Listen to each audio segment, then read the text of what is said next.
చేరుకుని వచ్చిన మీ అందరికీ కూడా యేసుక్రీస్తు పేరు శుభాభినందనాలు తెలియజేస్తాం. దేవుడి యొక్క వాక్యంలో ప్రియులరా, మరి ఈ యొక్క వాక్య భాగములను నువ్వు ఎన్నో పర్యాయాలు వినుంటావు. అయినా కూడా మరొక పర్యాయం నేను జ్ఞాపకం చేస్తాం. వినని వాళ్ళు అర్థం చేసుకోవడానికి ప్రయత్నం చేయండి, విని వాళ్ళు సరి చేసుకోవడానికి ప్రయత్నం చేయండి. దేవుడి నామానికి మహిమ తెచ్చుకునేటట్టు ప్రయత్నం చేయండి. ఈ బలారాధన క్రమం బైబిల్లో రాయబడిన క్రమమే, మన సొంతదేం కాదు. ప్రభువారు చెప్పింది మత్తయి సువార్త 26వ అధ్యాయము 26 నుంచి 29 దాకా, మార్క్స్ సువార్త 14వ అధ్యాయము 22 నుంచి 25 దాకా, లూకాసు వార్త 22వ అధ్యాయము 17వ వచనం నుండి 20వ వచనం దాకా, కొరింథీయులకు రాసిన మొదటి పత్రిక 11వ అధ్యాయము 23 నుంచి 25వ వచనం దాకా. ఈ వాక్య భాగాలన్నీ కూడా ప్రభు బలారాధన గురించి మాట్లాడుతాయి. ఎందుకు చేయాలో, ఎలా చేయాలో అన్నీ కూడా విషయాలు దాంట్లో దేవుడు ఇచ్చిన ఆజ్ఞలు అంటే ఇది చేయటానికి లేదా తీసుకోవడానికి దేవుడు ఇచ్చిన ఆజ్ఞలు. మొట్టమొదటిగా బాప్తిజం. అంతకన్నా ముందు దేవుణ్ణి నమ్మటం. కొంతమంది నమ్ముతారు కానీ బాప్తిజం తీసుకోరు. కొంతమంది చర్చికి వెళ్తారు కానీ రక్షణ పొందరు. అలాంటి వాళ్ళు ఎక్కువ మంది ఉంటారు. రెండవది, బాప్తిజం తీసుకున్న తర్వాత బలారాధన క్రమం. ఇది దేవుడు ఇచ్చినటువంటి పని. యేసు ఈ క్రమాన్ని శిష్యులతో ఒకసారి మాత్రమే ఆచరించారు. చనిపోబోయే ముందు మేడగదిలో బలారాధన క్రమం చేసి ఆయన చెప్పాడు, ఇక నేను మరలా ఈ యొక్క ద్రాక్షరసాన్ని తాగను.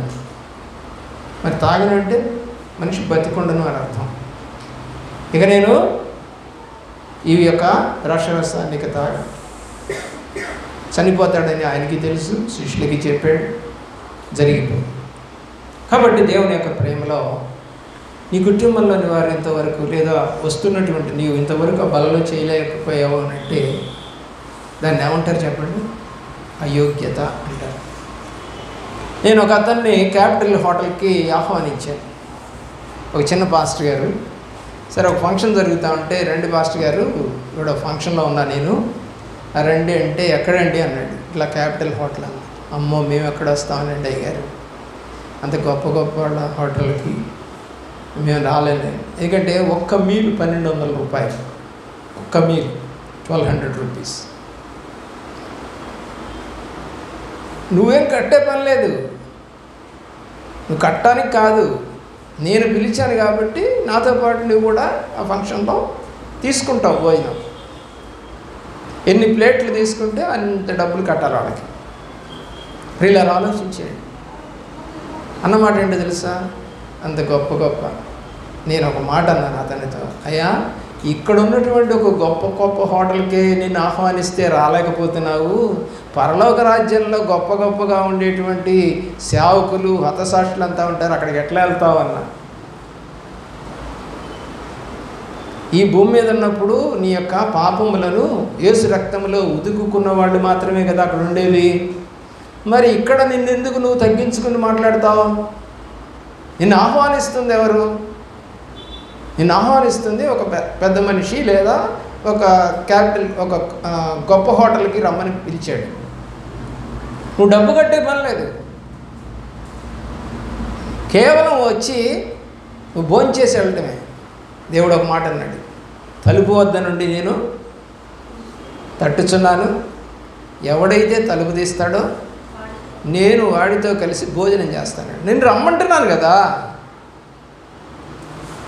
చిన్న పాస్టర్ ఏమో, అసలు చిన్న పాస్టర్ పెద్ద పాస్టర్ ఏంటో నాకు అర్థం కాదు. అంటే ఎక్కువ మంది జనాభా సంఘంలో ఉంటే పెద్ద పాస్టర్ అని, తక్కువ మంది ఉంటే చిన్న పాస్టర్ అని దేవుడు అంటాడా రేపు? పరలోకంలో అంటాడా మాట? అరే, నీ సంఘంలో ఉంది ఒక 20 మందో లేదా 50 మందో ఉన్నారు, ఆయన సంఘంలో 50,000 మంది ఉన్నారు కాబట్టి అతన్ని తీసుకుంటాను, నేను తీసుకొని అంటాడా? చెప్పండి. మేము భేదవాళ్ళం అయ్యా, నన్ను చేర్చుకుంటావా అని అడగాల మనం? భేదవాళ్ళు ఏంటి? లాజర్ ఎక్కడోడు? లాజర్ ఎవరండి చెప్పండి? లాజర్ దరిద్రుడు, భేదవాడు కాదు. భేదవాడు అంటే వేరు, దరిద్రుడు అంటే అసలు ఏమీ లేనివాడని అర్థం. అంటే వస్త్రం లేదు, తినడానికి తిండి లేదు, ఉండటానికి ఇల్లు లేదు. ఈ 3 లేని వాళ్ళని దరిద్రులు అంటారు.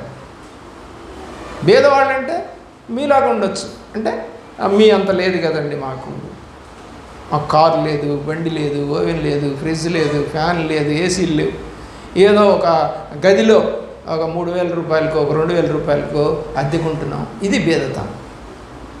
బీదతనం వేరు. బీదతనంలో కూడా ఇల్లు ఉంటుంది, వాకిలు ఉంటుంది, వస్త్రం ఉంటుంది, ఆహారం ఉంటుంది. కానీ దరిద్రుడికి అవేమి ఉండవు. ఎక్కడున్నాడు దరిద్రుడు ఇప్పుడు? అబ్రహాము రొమ్మున అనుకున్నాడే. మరి ఏంటి నువ్వు ఎందుకు తగ్గించుకుంటావు పాస్టర్? ఎందుకు తగ్గించుకుంటావు విశ్వాసి? ప్రతి ఒక్కరికి పరలోక రాజ్యంలో స్థానం ఉందని యోహాను రాసిన సువార్త 14వ అధ్యాయము 6వ వచనంలో దేవుడు చెబుతున్నాడు. మీ అందరికీ ఏమున్నాయంట? 2-3 వచనాల్లో నివాస గృహాలు నేను ఏర్పాటు చేశాను అన్నాడు. ఏమండి, పెద్ద పాస్టరు నీకొక ఇది, చిన్న పాస్టరు నీకొక ఇది అని ఏమన్నా రాశాడు అక్కడ? అంటే అలాంటి పక్షపాతం చూపేవాడా మన దేవుడు? కాదు కదా. కాబట్టి 3 సువార్తలు ఒక పత్రికలో రాయబడినటువంటి ఆజ్ఞ, బలారాధన క్రమం. లూకా సువార్త 22వ అధ్యాయం 7వ వచనం నుండి 13వ వచనం దాకా చదవద్దండి. మేడగదిలో సహవాసం చేశారు. ఎవరితో? దేవుడితో. ఎంతమంది? 12 మంది శిష్యులు ప్లస్ ప్రభువారు. ఈ 13 మందికి కూడా ఆహారాన్ని తయారు చేసి పెట్టారు ఆ ఇంటి వారు. 13 మందికి అన్నం వండాలంటే నిజంగా బలంగా అన్నం తినే వాళ్ళకి ఎంత ఆహారం వండాలి ఆలోచించేయండి. ఈరోజు ఒక్క పాస్టర్ని నువ్వు ఇంటికి పిలుచుకొని ఆయనకు కావాల్సిన కాస్త మర్యాద చేయడానికి నీకు రావట్లేదే, కుదరట్లేదే. ఆమె మేడగదంతా ఇచ్చేసిందండి, అందులో ఉన్న సామాన్లని తీసేసిందండి. కేవలం ప్రభువారు శిష్యులు ఉండటానికి మరియు వారికి కావలసిన పాత్రలు మరి ఆహారం అంతా కూడా తయారు చేసి పెట్టారండి. ఎంత ఓపిక ఉందో ఆ తల్లికి, ఆ యొక్క మేడగదిని సిద్ధపరిచి ఇచ్చినటువంటి ఆ తల్లికి.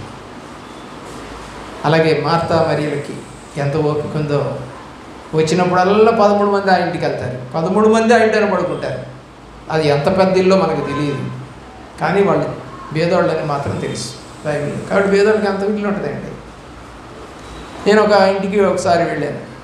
వెళ్తే 2 గదులు, 2 గదులు. ఆ గదిలోనే ఒక గదిలో వంటగది, అంటే వంట చేసుకోవడానికి.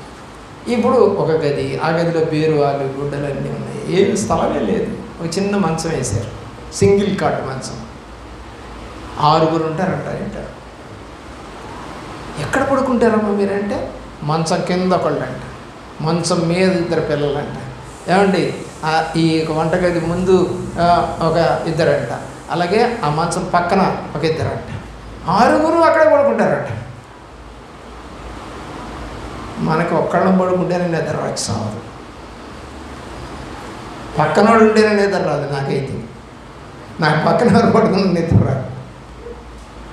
దేవుని యొక్క ప్రేమలో నేను అనుకున్నాను, దేవా ఎంత గొప్ప దేవుడు అయ్యా. కలిసి మెలిసి కింద పడుతున్నారు, మీద పడుతున్నారు, తుమ్ముతున్నారు, దగ్గుతున్నారు, ఇంకేదైనా చేస్తామన్నారు, అయినా కూడా అందరూ 6 అక్కడే ఉన్నారు.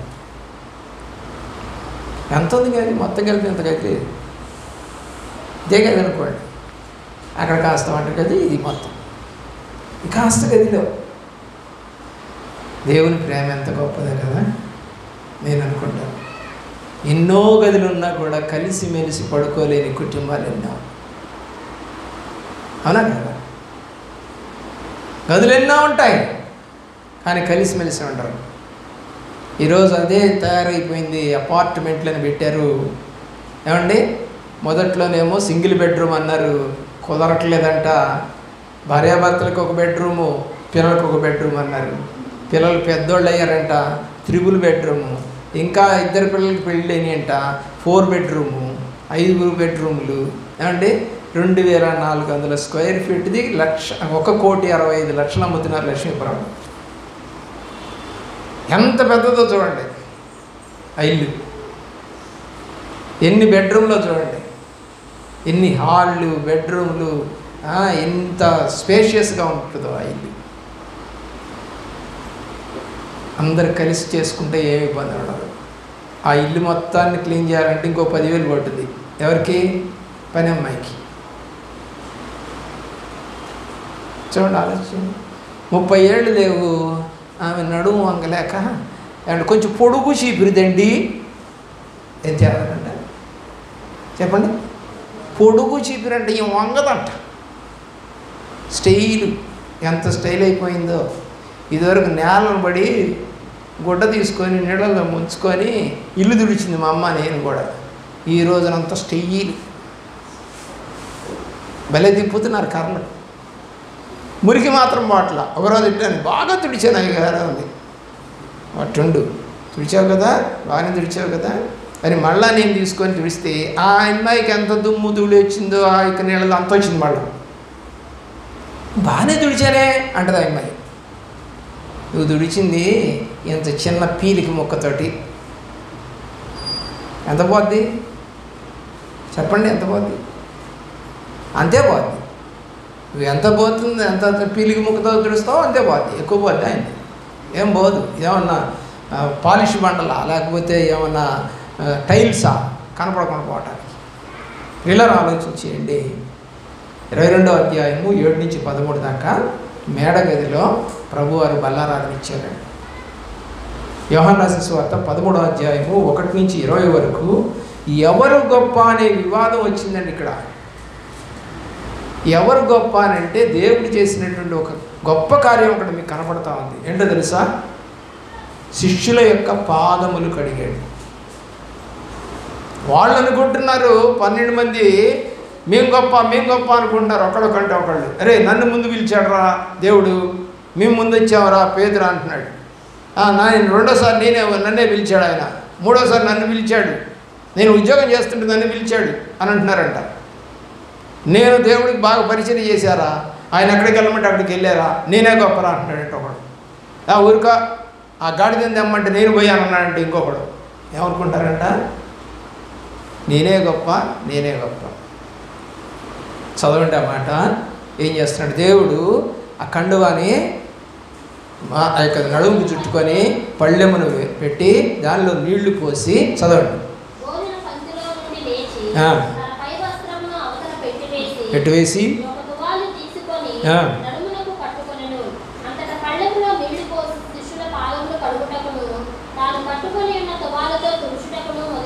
దేవుని ప్రేమించుకున్నారు.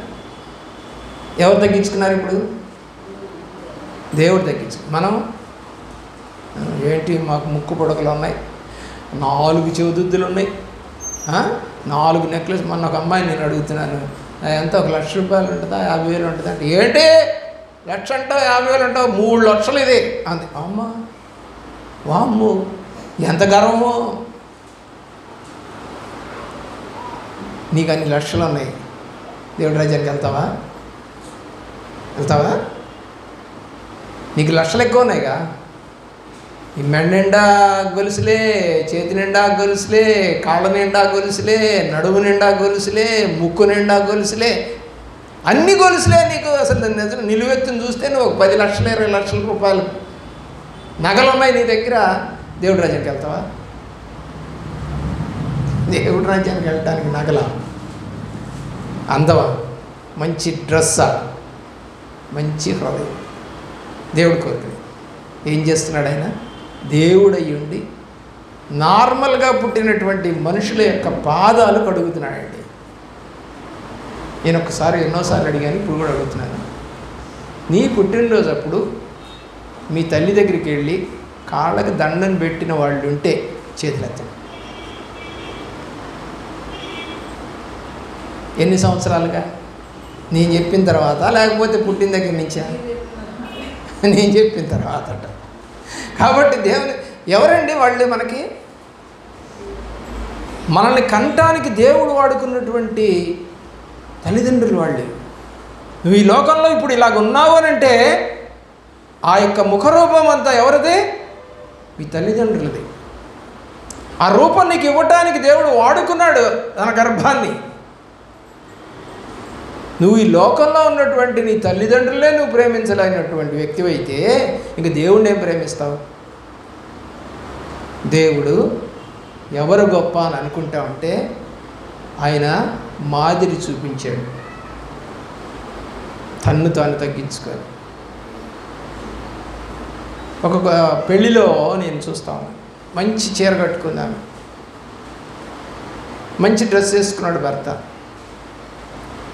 పెళ్ళి భోజనం అయిపోయింది. భోజనం అయిపోతే వాళ్ళు ఎక్కడికి వెళ్తారండి చేతులు కడుక్కోవడానికి? అక్కడికి వెళ్తారు కదా, ఎక్కడికి? పంపు దగ్గరికి వెళ్ళాలి కదా, లైన్లో నిల్చొని కడుక్కోవాలి చేతులు. కడుక్కోవడానికి వెళ్ళారు భార్యాభర్తలు. కడుక్కున్నారు. కడుక్కున్న తర్వాత ఈయన కషీపు జోబులో ఉంది, మరి తడిగా ఉంది చెయ్యి, కాస్త మాంసం తిన్నాడు కదా, కొంచెం చికటగా కూడా ఉంది చెయ్యి. అర్థమవుతుందా? అలాంటి పరిస్థితుల్లో అతను ఆ చేతుల్ని లోపల పెట్టుకోవడానికి ఇష్టపడలా, ఎందుకని తన డ్రెస్సే, కానీ మంచి డ్రెస్ అనుకుంటున్నాడు అతను, కాస్ట్లీ డ్రెస్ అనుకుంటున్నాడు అతను, రాయల్టీగా ఉంది అనుకుంటున్నాడు అతను, లాయల్గా ఉంది అనుకుంటున్నాడు. ప్రియులరా, భార్య కూడా మంచి డ్రెస్ వేసుకుంది. వెంటనే తన చెంగిచ్చి తుడుచుకోండి అంది. వీళ్ళిద్దరు ఎవరు తగ్గించుకున్నారు? భార్య తగ్గించుకున్నారు. భార్య అంటే ఎవరు ఇక్కడ? సంఘం. భార్య అంటే ఇక్కడ సంఘం. సంఘం ఏమి కావాలి? తగ్గించుకోవాలి. సంఘం ఎప్పుడైతే తగ్గించుకుంటుందో వాళ్ళిద్దరి మధ్య బంధం ఎలాగుంటుంది? ఎంత గొప్పగా ఫీల్ అవుతాడు భర్త.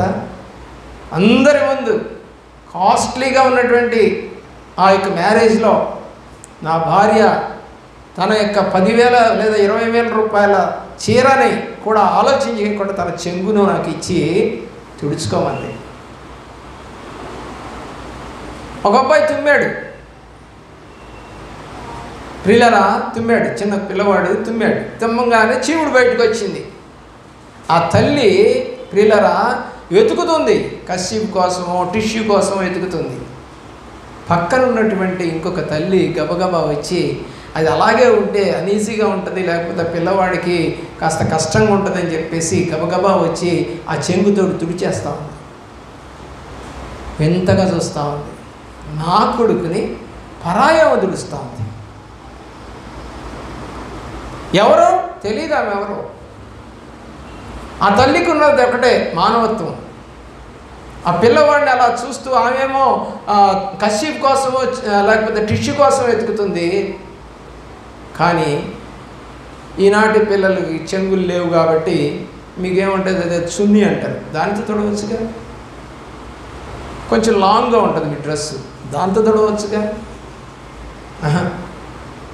కషీప్ కోసం టిష్యూ కోసం వెతుకుతావా? వాడు ఎంతసేపు ఉండాలి అలాగా చెవుడు ముక్కుతో? తగ్గింపు ఉందా నీకు? నీ డ్రెస్సు ముఖ్యమైందా నీకు? నీ పిల్లోడు ముఖ్యం కాదా? నీ పిల్లోడు ఆరోగ్యం ముఖ్యం కాదా నీకు? 5 స్టార్ చాక్లెట్ ఒక పిల్లవాడు తింటూ ఉంటే కొంతసేపు కరిగిపోతూ ఉంటుంది, అంతా తినలేడు ఒకేసారి. పిల్లలు చేతి నిండా అయిపోతుంది, ఊరికి కరిగిపోతుంది మన బాడీ, మన చేతిలో కరిగిపోతే ఒక రకంగా ఉంటుంది చెయ్యి అంతా. మూతి కూడా పూసుకుంటుంటారు పిల్లలు. పిల్లరా, ఆ తల్లి ఏమని చెప్తుందండి? ఛీ ఎదవా, ఏం పనులు ఇయ్యి, సరిగ్గా తింటం రాదు అని తిడతా ఉంది. సేమ్ ఇంకొక అబ్బాయి కూడా అలాగే తింటా ఉన్నాడు. అయితే ఆ తల్లి పక్కనే కూర్చొని పక్కనే కూర్చొని తన యొక్క చీర చెంగు తీసుకొని, కొంచెం బాగా తినాలి నాన్న, ఇలా తినకూడదు నాన్న అని మృదువుగా చెబుతుంది ఆ తల్లి. ఈ తల్లి ఏమో ఇసుక్కుంటా ఉంది, తొడవట్లా, ఇసుక్కుంటా ఉంది. వీళ్ళిద్దరిలో ఎవరు గొప్ప? ఏ తల్లి గొప్పది? అందుకని నేను ఎప్పుడూ పల్లెటూరు పిల్లల్ని చేసుకోవాలనుకునేవాడిని, ఎందుకంటే మొద్దులాగా పనిచేస్తుంది. టౌన్ అని చేసుకుంటే అంతా కూడా స్టైల్ అన్నమాట. పల్లెటూరు ఎక్కడికి రమ్మంటే అక్కడికి వచ్చేస్తారు, ఇసుక్కోరాడు.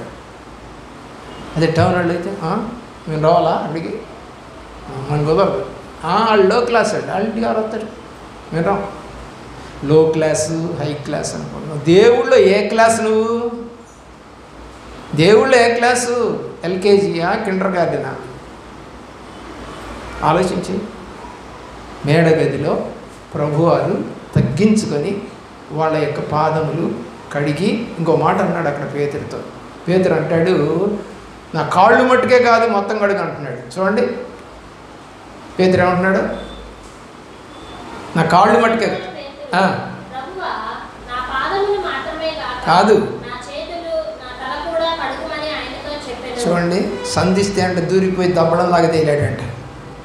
కాళ్ళు కడుగుతుంటే ఒప్పుకొని సరిపోక మొత్తం కడగమంటున్నాడండి. అంటే చిన్నపిల్లడికి స్నానం చేయించినట్టు చేయమంటున్నాడండి. దేవుడు ఏమన్నాడు చూడు,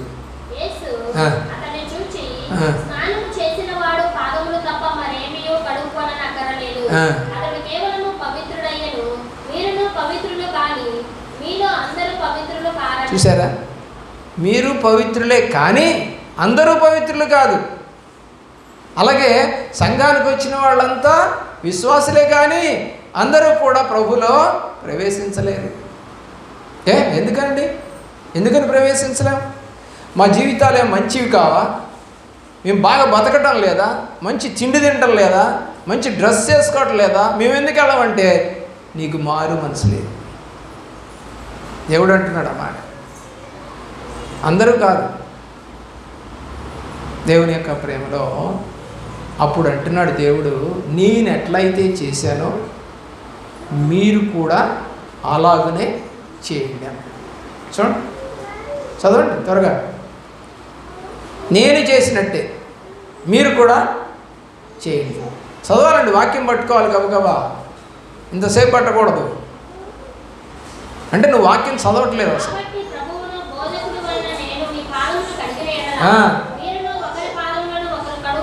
కడుక్కోవాలి. నేను ఎట్లాగైతే చేశానో మీరు కూడా అది చేయండి అని ప్రభువారు అడుగుతున్నారండి. నువ్వు ఎన్ని సంఘాలకు వెళ్ళావో నాకు తెలియదు. పెళ్ళి కాకముందు ఒక చోట, పెళ్ళైన చోట మరొక చోట, లేదా ఏదైనా ఊరు వెళ్తే అక్కడ వెళ్ళావేమో. ఈ బలారాధన క్రమం జరిగి ఉంటుంది. అక్కడ జరిగినప్పుడు వాళ్ళు కానీ శిష్యులు కానీ లేదా సేవకుడు కానీ ఎవరి పాదాలైనా కడిగారా? ఇప్పుడు ప్రభు భోజనానికి వెళ్ళబోతున్న సమయం ఇది. వాళ్ళు ఎక్కడికి వెళ్తున్నారు? ప్రభు బలారాధన తీసుకోవడానికి వెళ్ళబోతున్న సమయం. ఎక్కడ చూసారా? మన సంఘంలో చేశాం. ఒక గుడ్ ఫ్రైడేకి ముందు గురువారం రోజు రాత్రి మాత్రం చేశాం. కానీ ఏరియా వాళ్ళంతా ఆ కడుక్కున్న వాళ్ళంతా ఏమయ్యారు అంటే ఏం కడుక్కోలేదు వాళ్ళు? పాదాలు మాత్రమే కడుక్కున్నారు తప్ప హృదయాలు కడుక్కోలేదు. హృదయానికి సున్నతి కాలేదు. ఇలా ఆలోచించవలసిందిగా బ్రతికిలాడుతూ ఉన్నాం. మత్తయి సువార్తలో 26వ అధ్యాయము 21వ వచనం నుండి 25వ వచనం దాకా నేను చదువుతానండి, ఏమొద్దు. యూదా యేసు ప్రభువుని అప్పగించడానికి సిద్ధపడ్డటువంటి సందర్భం. యేసు ప్రభుని సిద్ధపడటానికి బలారాధనకు వచ్చాడు.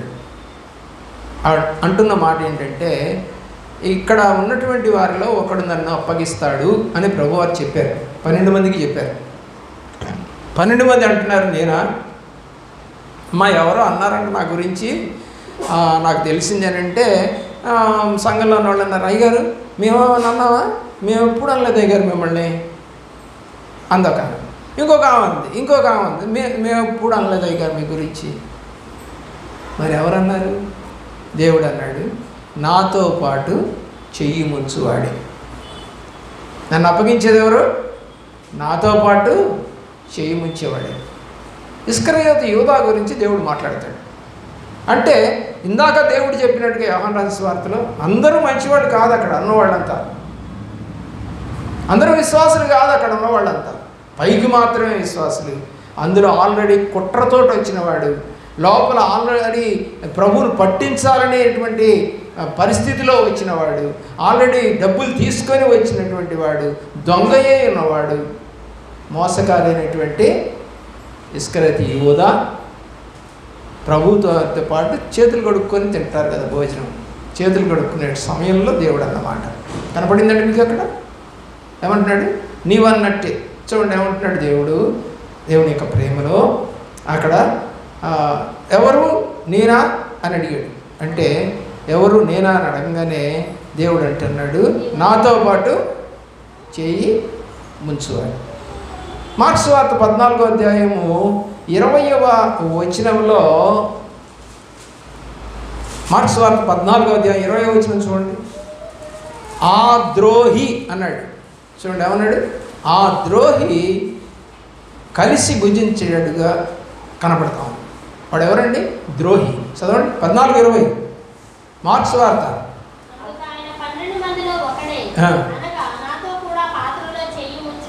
చూసారా? ఈ 12 మందిలో ఒకడు ఉన్నాడు. సంఘంలో కూడా ఇలాంటి చీడ పురుగులు ఉంటారు. ప్రతి సంఘంలో ఉంటారు. ధిక్కరించేవాళ్ళు, ఏడిపించేవాళ్ళు, కోర్టు కేసులు వేసేవాళ్ళు, చండాలంగా తప్పుడు మాటలు మాట్లాడేవాళ్ళు ఉంటారు. ఈ ద్రోహి కలిసి భోజనం చేయడానికి వచ్చాడంటే ప్రభు యొక్క బలారాధనకు వచ్చాడు.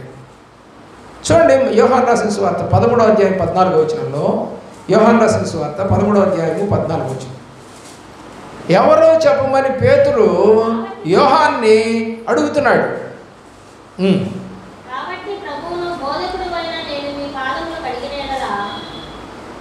13వ అధ్యాయం 14వ వచనం చదువు త్వరగా.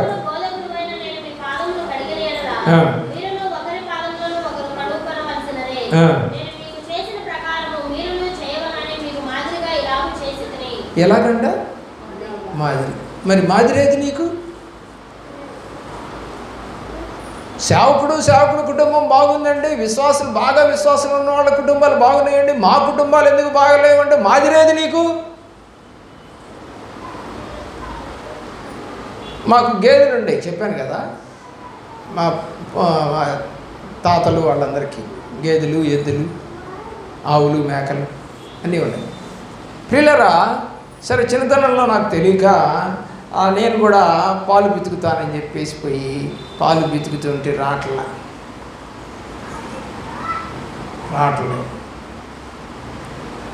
అప్పుడు మా తాత ఉండి అన్నాడు, ఇలా బిసికితే రావురా, ఇలా బిసకాలి. నేను చిన్నప్పుడే నేర్పించాడు నాకు. మనం ప్రభు దగ్గరికి వచ్చి ఎన్నాళ్ళు అయింది? ఇంకా ఇలాగే పితుకుదాం అనుకుంటున్నావా? వంగవా? ఏమైంది ఇప్పుడు? ఏలు వంగిందా?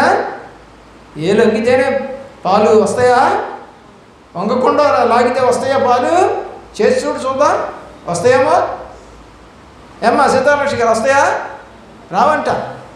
ఆమె గేదెలు ఉన్నాయి. పాలుని తీయాలంటేనే నీ ఏళ్ళు వంచాలి. మరి దేవుడు నీ మాట వినాలంటే నీ మోకాళ్ళు అంచాలి. హల్లెలూయా. ఏది మనం మోకాళ్ళు అంచకుండా ప్రార్థన చేస్తాం, సరదా ప్రార్థన. ఎంతమందికి ఉంది? యవ్వనస్తులకి మోకాళ్ళి ప్రార్థనలు ఎంతమందికి ఉంది? ఈ రోజుకి స్టిల్ నేను మోకాళ్ళు వేసి ప్రార్థన చేస్తాను. బాగలేకపోయినా, యాక్సిడెంట్ అయిన కాలికి ప్రభుని అడుగుతా, అయ్యా ఒక పావుగంటన, ఒక అరగంటన ప్రార్థన చేసుకుంటే సాయించి. ఎవరికి కనపడాలండి నా ప్రార్థన? దేవుడికి. ప్రజలందరికీ అవసరం లేదు. ప్రియులారా, ఆలోచన చేయండి. 30వ వచనం చదవండి. 13:30 యోహాను రాసిన సువార్త. ఏం చేశాడండి ముక్క పుచ్చుకొని? ఏం ముక్క? ప్రభువారి రొట్టె ముక్క తిన్నాడు, భుజించాడు. ఏం చేయడానికి వెళ్తున్నాడు ఇప్పుడు చెప్పండి? పాపం చేయడానికి వెళ్తున్నాడు. రాణువారిని పిలుచుకొచ్చి ప్రభువారిని పట్టించడానికి వెళ్తున్నాడు. శిష్యులందరూ అనుకున్నారండి, వీడు ఎందుకు పోయాడు, ఏమన్నా ప్రభువారు ఏమన్నా చెప్పారేమో కొనక్రమ్మని, అందుకని బయటికి వెళ్ళాడేమో అనుకుంటున్నారు 11 మంది శిష్యులు. ప్రభువారు చెప్పలా, కానీ వాడు వెళ్ళాడు. వీళ్ళు ఎక్కడికి వెళ్ళారు ఇప్పుడు? ఒలీవ్ కొండల దగ్గర వీళ్ళు బలారాధన తీసుకున్నారు. ప్రియులారా, ఆలోచించి ఇప్పుడు ప్రభువారు ఎక్కడికి వెళ్తున్నారు చెప్పండి? గెస్సమైన తోటకి వెళ్తున్నారు. 3 గంటలు పట్టింది. 9 గంటల నుంచి బయలుదేరి వెళ్ళిపోయారు. వీడు బలారాధన తీసుకోగానే వీడేం చేశాడు? రాణువారు తీసుకురావడానికి ఊర్లోకి వెళ్ళాడు వీడు. ఈయనేమో గెస్సమైన తోటకి వెళ్తున్నాడు. 11 మంది శిష్యులతో వెళ్ళి ఆయన అక్కడ ప్రార్థనలో ఉన్నాడు. ప్రార్థన 3 గంటలు చేశాడు. ఈ 3 గంటల్లో 3 సార్లు వచ్చి చూశాడు శిష్యుల్ని. 3 సార్లు నిద్రపోతా ఉన్నారు. మధ్యరాత్రి ఎట్ట కుదిరిద్ది అయ్యారు నిద్ర రాకుండా. వద్దనుకుంటే రాకుండా ఉంటుంది, వద్దాం అనుకుంటే 7 గంటలకు కూడా నిద్ర వస్తుంది. దానిదేముంది? ప్రియులారా, దేనికండి వాడు బలారాన్ని తీసుకుంది? మోసం చేయటానికి, కుట్ర చేయటానికి, దేవుని పట్టించడానికి. ఒకవేళ నువ్వు కూడా బలారాధనకి వచ్చి మరలా ఇక్కడి నుంచి వెళ్ళిపోయిన తర్వాత ఏదైనా ఒక తప్పుడు పని చేయాలనేటువంటి మనసు కనుక నీకు వస్తే నువ్వు కూడా ఒక ఇస్కరియోతు యూదావే. అంతే. వాడు బలారాన్ని తీసుకొని పాపం చేయడానికి పోయాడు. నువ్వు కూడా బలారాన్ని తీసుకొని, ఒక ఆమె ఇక్కడ బలారాన్ని తీసుకుంది, ఆమె రావట్లేదులేండి ఇప్పుడు. ఆమె నేను బలారాధన అయిపోయిన తర్వాత ఒక పావు గంట అరగంట టైం అయిపోయింది నాకు, నేను బయలుదేరి బండి మీద తిరుగుతామంటే ఆమె రోడ్డు మీద నుంచి బూతులు తిరుగుతూ ఉందండి. నాకు అర్థం కాదు. తర్వాత రోజు 2 రోజులు పోయిన తర్వాత అక్కడికి ఆమె అలాగా అసభ్యంగా మాట్లాడే చోట ఇంకొక విశ్వాసం ఉంది మనకి.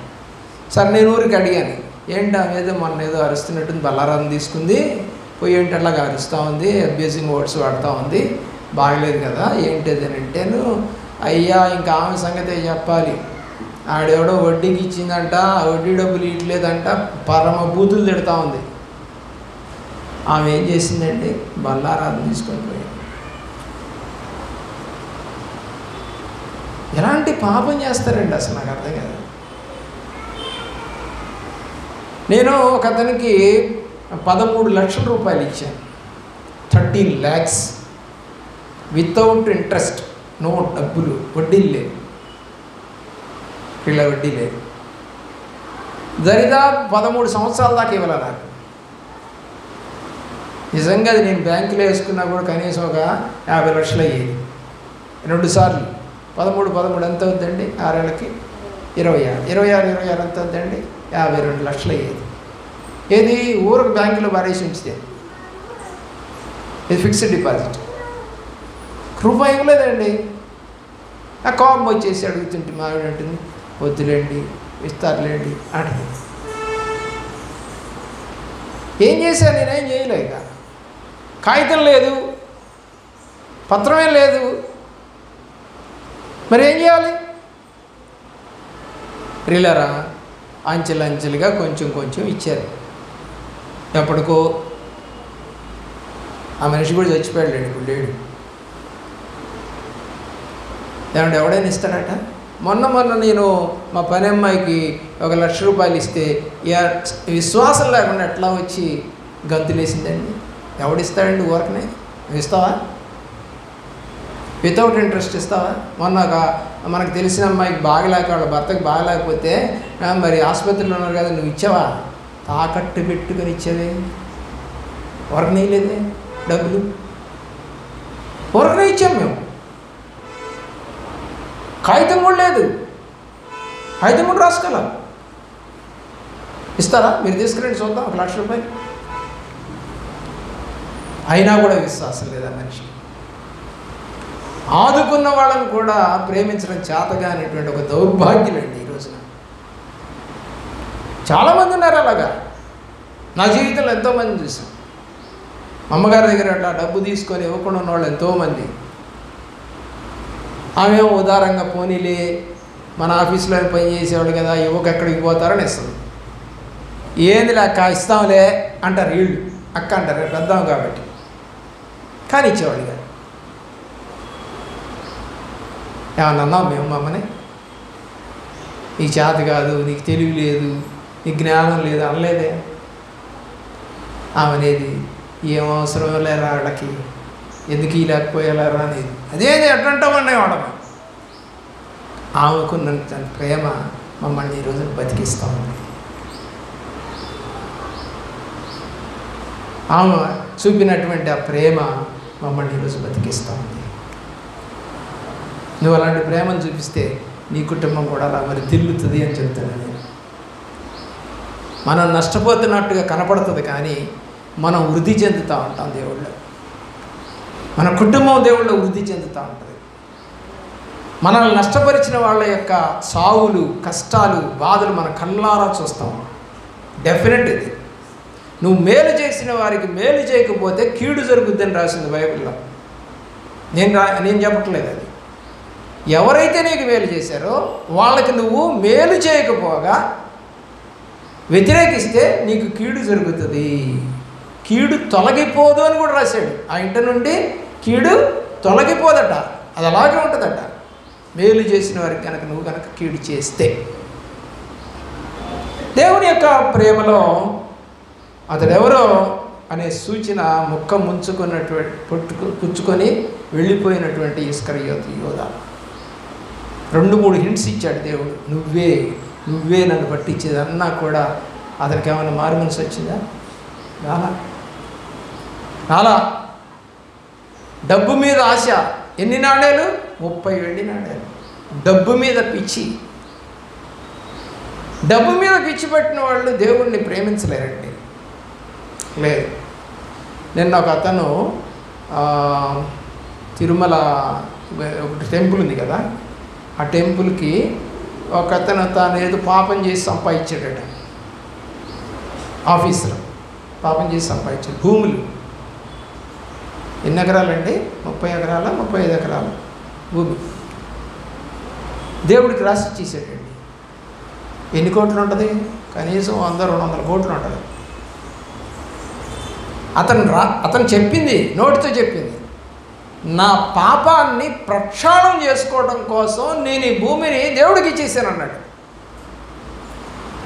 అన్ని కోట్లు. ఆయన ఎన్ని కోట్లు సంపాదించాడు మనకు తెలియదు. పాపాన్ని ప్రక్షాళన చేసుకోవడానికి నేను చేస్తాను. పాత నిబంధనలో ఉంది ఇది.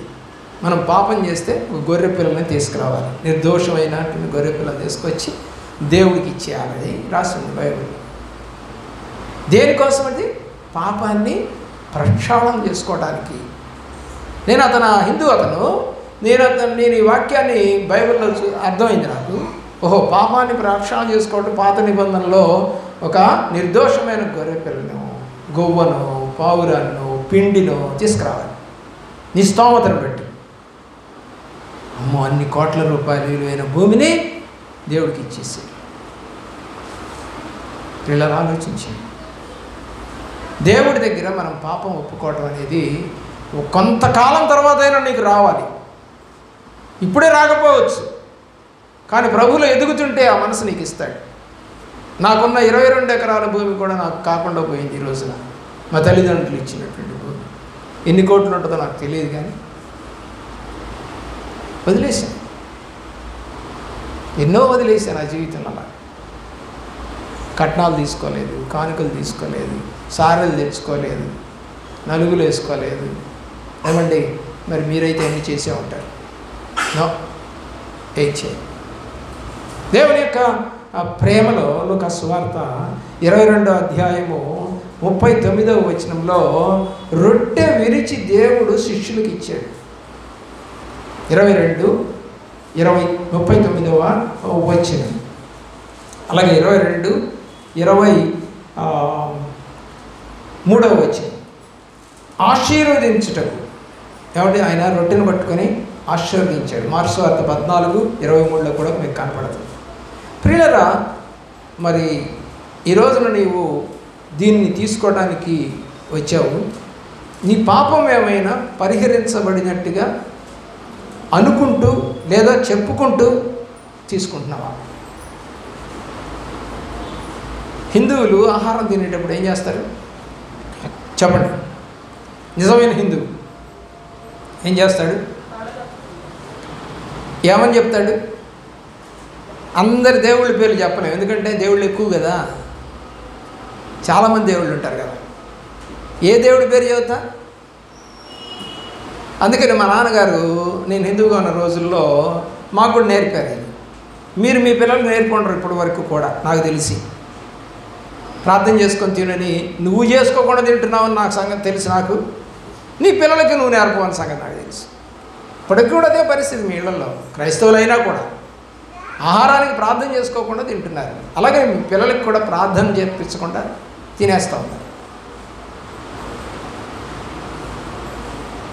మా నాన్నగారు సింపుల్గా, ఎందుకంటే దేవతలు ఎక్కువ దేవుళ్ళు ఎక్కువ. ఎంతమంది దేవతలు అంట మాకు హిందువులకి? 3 కోటి దేవతలు అంట, 3 కోట్లు అంట. వామ్మో, 3 కోట్ల మంది పేర్లు చదివితే నేను అన్నం తిన్నట్టే. ఇక అన్నం తింటాను ఇంకా వాళ్ళందరూ పేర్లు చెబితే. అండ్ ఆయన ఒక మాట చెప్పాడు మా నాన్నగారు, ఏంటి ఎలాగా చేయాలి అని అంటే, సర్వం సమర్పయామి, అయిపోయి మొత్తం మీకు సమర్పించేసాం అని ఏం చేస్తాం, మొదటి ముద్దని దేవుడికి ఇస్తాం. బైబిల్లో ఉందా ఇది?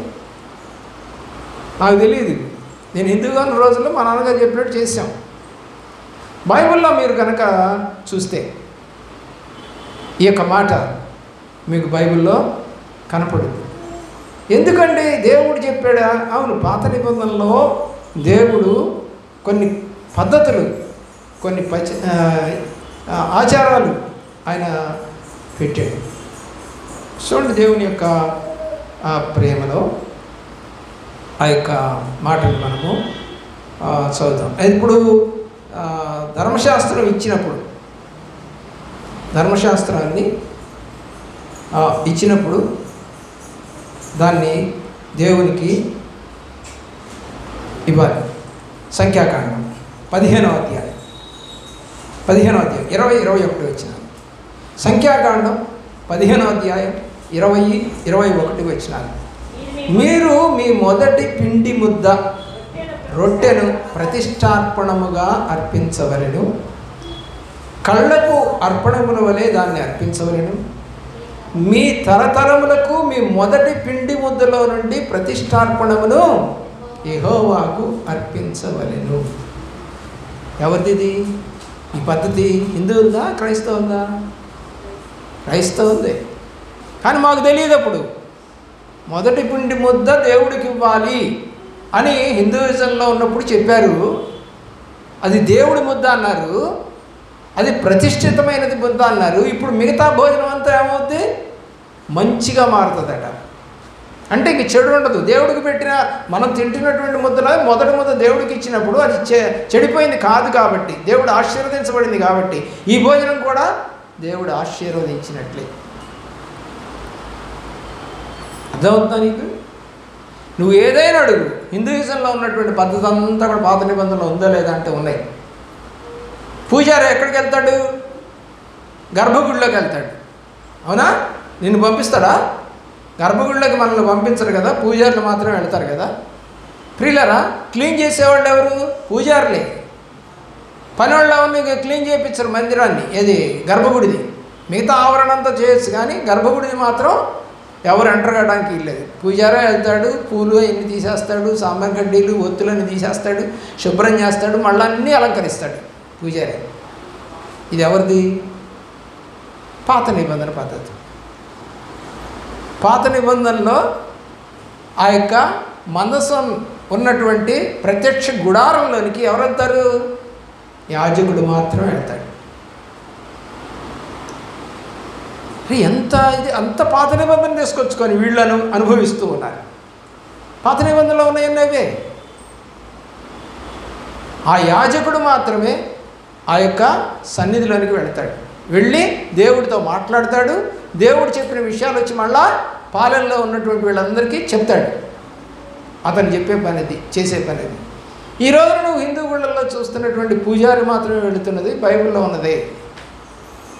అలాగే షెరూబులు కెరాబులు అనేవి బైబిల్లో ఉన్నాయి. వీళ్ళు కూడా హిందువులు కూడా పెట్టుకుంటున్నారు. అలాగా మందసం ఒకటి ఏర్పాటు చేసుకున్నారు, ఆ లోపల దేవుడిని పెట్టుకున్నారు. వీళ్ళేమో బైబిల్ పెట్టుకున్నారు, దేవుడి యొక్క పలకాలు పెట్టుకున్నారు, మన్నా పాత్ర పెట్టుకున్నారు, అహరోను చిగురించిన కర్ర పెట్టుకున్నారు మందసంలో. ఈ 3 ఇక్కడ ఉంటాయి. వీళ్ళు కూడా అలాగే పెట్టుకుంటున్నారు. అంటే నువ్వు దేవుణ్ణి ప్రేమిస్తున్నావా, వస్తువులు ప్రేమిస్తున్నావా? చెప్పండి, ఒక మాట చెప్పండి. దేవుడిని ప్రేమిస్తున్నారా, వస్తువులు ప్రేమిస్తారా? చెప్పరేమండి? వస్తువులనే ప్రేమిస్తారు. నువ్వు వేసుకున్న గొలుసు కనపడలేదండి, పొద్దున్న స్నానం చేయడానికి తీసి ఆమె బాక్స్లో పెట్టింది, కనపడలేదండి.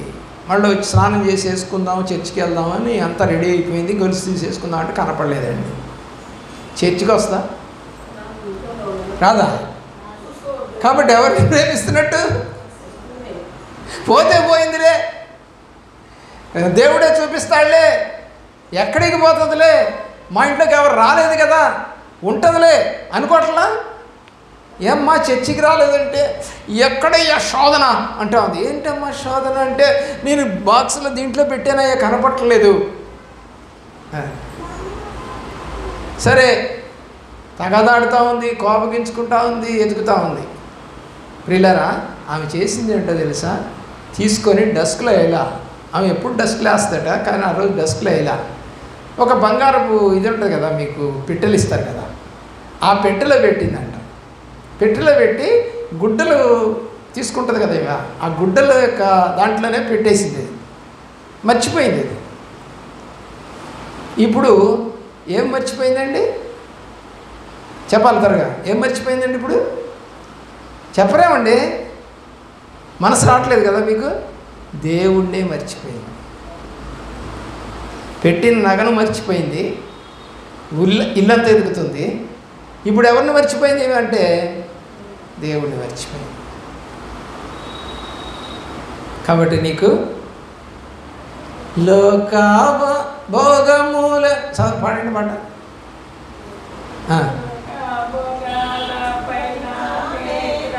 ఏమున్నాయి? బంగారం ఎక్కడ ఉంది? ఈ పెట్లు కనపట్లేదు, ఆ డస్కులు కనపట్లేదు. నా నేత్రాలన్నీ దాన్ని ఎతుకుతున్నాయి, ఎక్కడెక్కడుందా? లోకాభోగాల పైన నేత్రాలు సోకాకుండునట్లు కృప చూపుము. ఎక్కడండి కృప? బంగారం కనపడితే చర్చికి వస్తాం, కానీ కనపడకుండా ఉంటే కృప ఏదండి? నాకు కనపడేటట్టు చేయొచ్చుగా కదా పాస్టర్ గారు, ఆయన కృప నా మీద ఉంటే త్వరగా వేసుకొని వచ్చేసేదాన్ని కదా చర్చికి అంటాము. ఏం లేదంట ఆమె మీద, దేవుడు కృప లేదంట. దేవుడు కృప లేకపోతే ఆ బాక్సు మరలా ఇంకొక చీర తీసినప్పుడు ఇంటంతా రోజంతా గొడవేనంట. సరే ఎట్లయినా గుడ్డలు ఎత్తుక్కుంటారు, సామాను పెట్టుకుంటారు కదా. సరే గుడ్డలు ఎత్తుకిన తర్వాత గుడ్లు పెడతా ఉన్నాయి. గుడ్లు పెడతా ఉన్నప్పుడు ఇది కొంచెం ఈ పెట్టుకున్న కొంచెం బయటకు వచ్చిందండి. కొంచెం చీర బయటకు వచ్చింది. బయటకు వస్తే ఏందబ్బా ఇది బయటకు వచ్చింది, ఇందాక నేను గుడ్డలు తీసేటప్పుడు వచ్చిందేమో అనుకొని నెట్టింది అట్లా లోపలికి. నెడుతుంటే బాగా ఏదో కొంచెం గట్టిగా తగిలిందంట. ఏందబ్బా ఇది ఏదో గట్టిగా ఉందని చూస్తే ఎక్కడ ఉందండి. ఏమండోయ్ అందంట. ఏంటమ్మా అన్నాడంట. బాగానే ఉన్నావు కదా, ఏం కాలేదు కదా. దొరికినాయండి అందట. ఏం దొరికినాయమ్మా అంటే, ఇందాక పోయిందని చెప్పాను కదా మీకు, అవి ఇక్కడే ఉన్నాయండి అందంట. అబ్బాయి ఎంత ఆనందం ఉందో. దేవుడి సన్నిధికి వెళ్ళానండి, అది కనపడకపోయినా అనేటువంటి ఆనందం లేదు. కాబట్టి ఎవరిని ప్రేమిస్తున్నావు చెప్పండి? ఎవరిని ప్రేమిస్తావు? భూ సంబంధమైన వాటిని ఎక్కువ ప్రేమిస్తాం. పిల్లలు చచ్చిపోయారు, 10 మంది పిల్లలు చచ్చిపోయారు, ఎద్దులు పోయాయి, ఒంటెలు పోయాయి, పొలం పంట పోయింది. ఏమన్నాడు మరి? మనం ఎందుకు అంటలా? నీ ఇంట్లోనే ఉంది కాదు. సరే తర్వాత చూద్దాంలే, ముందర ప్రార్థనకి వెళ్దాము, దేవుడు ఎందుకు పోనిస్తాడులే అనేటువంటి నమ్మకం నీకెందుకు లేదు? మళ్ళీ ఏమంటావు? మాకు దేవుడు అంటే ఎంత ప్రేమో, మా పాస్టర్ గారు అంటే ఎంత ప్రేమో, మేము ఎంత పని చేస్తూ ఉంటామో చర్చిలో. అబ్బో చాలా నాటకాలు ఉన్నాయి నీలో. బల్లారాధనకు వచ్చి సరి చేసుకోవా? బల్లారాధనకు వచ్చి సమాధాన పడవా? బల్లారాధనకు వచ్చి పాపం ఒప్పుకోవా? బల్లారాధనకు వచ్చి అయోగ్యంగా చెయ్యేస్తావా? మేలు జరుగుద్దా? పరీక్ష పేపర్కి సమాధానం కరెక్ట్ ఆన్సర్ రాస్తే మార్కులు వేస్తాడా, లేదా నీకు వచ్చినటువంటి ఆన్సర్ రాస్తే మార్కులు వేస్తాడా? కరెక్ట్ ఆన్సర్ రాయి. మరి ఇక్కడ కరెక్ట్గా ఉన్నావా? నీకు కరెక్ట్గా జవాబు రావాలంటే నువ్వు ఇక్కడ కరెక్ట్గా ఉండాలిగా ప్రభు సన్నిధిలో. నువ్వు కరెక్ట్గా ఉండకుండానే నాకు అన్నీ కూడా మంచి మార్కులు రావాలని దేవుడి దగ్గర కోరుకుంటే ఎలా కుదురుతుంది? ప్రియులారా, ఆలోచించి జీవితాన్ని సరి చేసుకోవటానికి, మార్పు చెందటానికి, ప్రార్థించటానికి, వేడుకోవటానికి, కృప దేవుడి కృప మన మీద నిలబడి ఉండటానికి నీవు దేవుడి దగ్గరికి వచ్చావు. ఇవి జరగట్లేదు అని అంటే నువ్వు ఈ దేవుడి దగ్గరికి వచ్చినా ఒకటే, లోకంలో ఉన్న దేవుడి దగ్గరికి తిరిగినా ఒకటే. దేవుడి దగ్గరికి వచ్చి కృప పొందలేదు నువ్వు అని అంటే నీ ప్రవర్తన సరిగా లేదు, నీ ఆలోచన సరిగా లేదు. లోకాన్ని ఎక్కువ ప్రేమిస్తున్నావు, ప్రభు కన్నా కూడా ఎక్కువ సమయం దానికి ఇస్తున్నావు.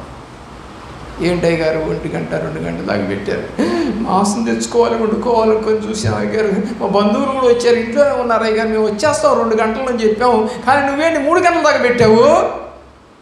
ఇక నుంచి నీ చర్చికి రాను, బొవ్వు వండుకొని తినేటువంటి తొందరగా పంపించి చర్చికి పోతా. దేనికి పోతా? ఎంత మనుషులండి, ఎలాంటి ప్రేమ అండి. దేవుడి కన్నా కూడా దేన్ని ఎక్కువ ప్రేమిస్తావు? తిండిని ప్రేమిస్తావు, నగలను ప్రేమిస్తావు, వస్త్రాలు ప్రేమిస్తావు. ఒక ఆమె మ్యాచింగ్ డ్రెస్ వేసుకుందంట, చెప్పులు కూడా కొనుక్కుందంట కొత్తవి, కానీ ఆ చెప్పులు ఏమో కూతురు వేసుకొని పోయిందంట.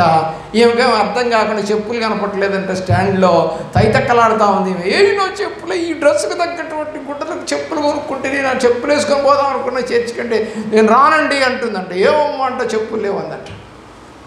ఆ చెప్పులు ఉన్నాయి కదా నీకు, అవి వేసుకుంటే ఏంటంట, మ్యాచింగ్ చెప్పులు కొనుక్కున్నాను కదా, అయ్యి నీ కూతురు వేసుకుపోయి.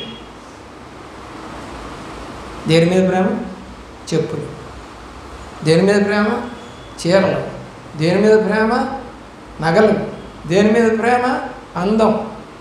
ఒక ఆమె చర్చికి ఇలాగే పరిగెత్తుకుంటూ వచ్చేసింది. పాపం టైం అయిపోతుంది, ఈరోజు కొంచెం ఎవరో వస్తే వాళ్ళకి కాస్త ఏదో టిఫిన్ వేసి పెట్టి కాస్త కాఫీలు ఇచ్చేసరికి కొంచెం లేట్ అయిందంటే ఒక 6 గంట సేపు ఆమెకి పని ఎక్కువైంది. కానీ టైం అవుతుంది చర్చికి. గబగబా తలంటి స్నానం చేసి, బలారాధన తలంటి స్నానం చేసేసుకొని ప్రియులరా తుడుచుకోకుండా ఆమె బయలుదేరి వచ్చేస్తూ ఉంది.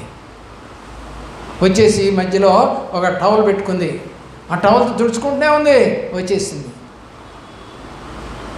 ఏందాక ఆరిన తర్వాత రావచ్చు కదా అని పక్కన ఉన్నటువంటి ఒక ఆమె అడిగిందంట. పర్లేదమ్మా, నా యొక్క జుట్టు ఎవరు చూడరు కదమ్మా, చర్చిలో ముసుగేసుకుంటా కదా, నా దేవుడికి కావాల్సింది ఏం కదా, జుట్టు కాదు కదమ్మా అని వచ్చిందంట. ఇంకొక ఆమె ఏమో జడేసుకోవడానికి టైం పట్టిందండి, పీకుతుందంట. ఏంటంట? చిక్కేవలే దేవుడికి కాదు, దయ్యానికి చిక్కావు. చిక్కులు తీసుకుంటూ కూర్చో. నీ ముఖం చూడటానికి వస్తున్నావా చర్చికి? నీ తలకాయలు చూపించడానికి వస్తున్నావా చర్చికి? నీ అందాన్ని చూపించడానికి వస్తున్నావా చర్చికి? దేనికి వస్తున్నావు చర్చికి? దేవుడు ముఖదర్శనం చేసుకోవడానికి అని అంటాడు కీర్తనకారుడు దావీదు. దేవుడి సన్నిధిలో ఆయన ముఖదర్శనం చేసుకోవడానికి నేను వచ్చానంటాడు. ఎవరిని చూడటానికి కాదు మా వచ్చింది. అర్థం చేయండి, రక్షణ పొందండి. కనీసం ఈ 15-20 రోజుల్లో మీ మనసు మారి నూతనమయ్యి రక్షణ పొందడానికి సిద్ధపడండి. పొందిన వాళ్ళంతా కూడా కుటుంబంలోని వారిని తీసుకొని రావడానికి 25వ తారీఖు అన్న కనీసం ప్రార్థన చేయండి. ఉపవాస ప్రార్థనలకు రండి, సమాజ కూడికలకు రండి, మీటింగ్లకి రండి. ఒక్కరోజు రావటం కాదు, వాక్యాలు వినండి, సాక్ష్యాలు వినండి, ప్రార్థన చేసుకోండి. మిమ్మల్ని మీరు మీ కుటుంబాన్ని నోవహు కుటుంబం వలె రక్షించుకోండి. మోకరించండి, ప్రార్థన చేసుకోండి.